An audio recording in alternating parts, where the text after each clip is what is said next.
Ang galing din siguro niyan ano kung paano nila ma-synchronize yung kanyang frequency papunta sa National Grid Corporation.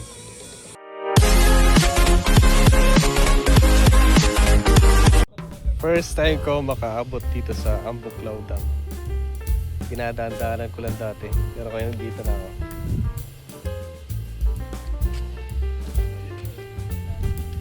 Ambuklaw. Pero pa pala dun.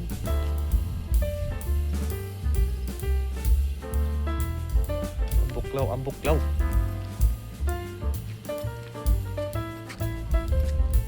Laki ng binawas ang tubig oh. Laki ng binawas oh. Parang bagong gupit. Undercut.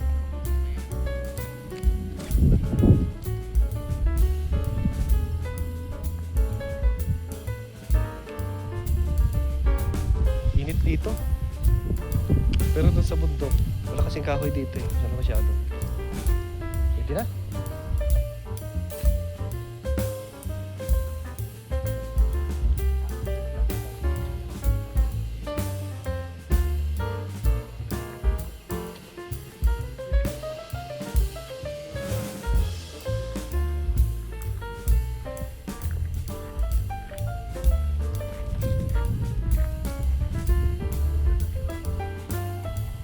Tapos yung kanilang mga generator nasa baba. O tingnan mo, naka-solar din yung ano nila o yung boat. Ayan o. Naka-solar din pala yung ano nila, yung kanilang bangka. Nagtitipid yarn. Nagtitipid din siya.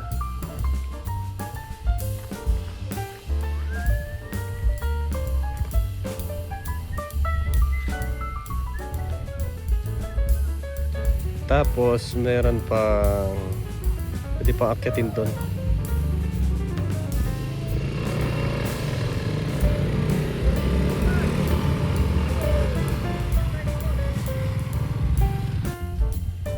Tapos eto naman yung kanilang spillway.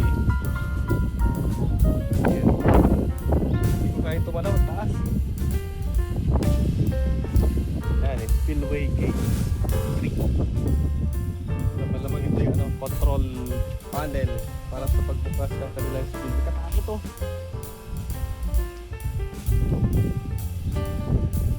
Nandun yung kanilang mga yan ay siguro yung mga transformer step up.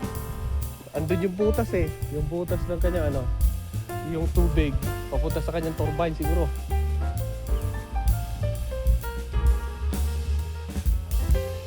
Nakibawas ang tubig niya oh. Katakot. Yung ka na. Okay na yan.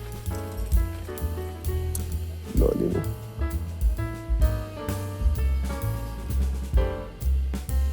Lalo. Kakanula.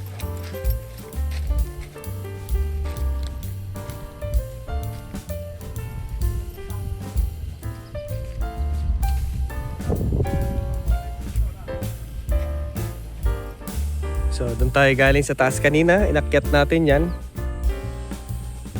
Nandun yung spillway. Then, nandito yung kanilang mga transformer. Malamang, nandun yung generator kasi doon yung maingay eh. Muugong. So, dyan siguro sa taas yung kanyang outlet papunta doon. Ah, lalaking transformer. Hindi natin may zoom in. Punta natin doon. Tingnan lang natin. Dito na tayo sa baba. Baka hindi tayo maka-entry kasi nga restricted facility. Malaking poste oh.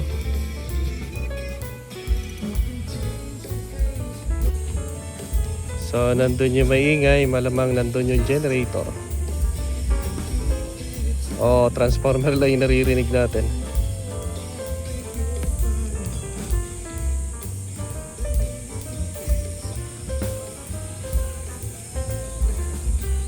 Lalakas siguro ang kuryente niyan.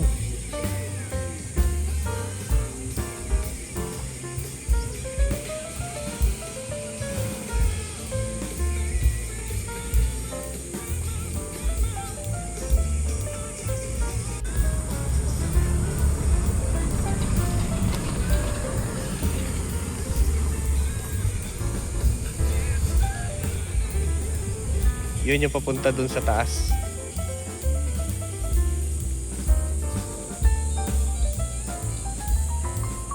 Ang galing din siguro dyan kung paano nila masynchronize yung kanyang frequency papunta sa National Grid Corporation.